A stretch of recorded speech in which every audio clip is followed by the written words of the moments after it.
23rd November in one phase entirely in Rajasthan.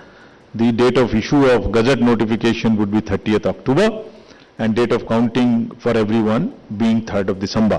Thereafter, Rajasthan, where the date of poll will be 23rd November in one phase entirely in Rajasthan. Thereafter, मेरी EP connect नहीं है। तो चुनाव की तारीखों का ऐलान कर दिया गया है। बड़ी जानकारी इस वक्त की आपको बता रहे हैं। प्रेस कॉन्फ्रेंस करते हुए चुनाव आयोग ने तारीखों का ऐलान किया है। राजस्थान के लिहाज से ये चुनाव बड़ा ही महत्वपूर्ण है क्योंकि सेमीफाइनल के तौर पर देखा जा रहा है। कुल 200 विधानसभा की सीटों पर मतदान किया जाएगा 23 नवंबर को और नतीजे 3 दिसंबर को सामने आएंगे। बिल्कुल प्रियंका, ये सबसे बड़ी खबर इस वक्त की, सबसे बड़ा ऐलान चुनाव आयोग का, जिसका इंतजार हो रहा था कि आखिरकार चुनावी तारीखें क्या होंगी।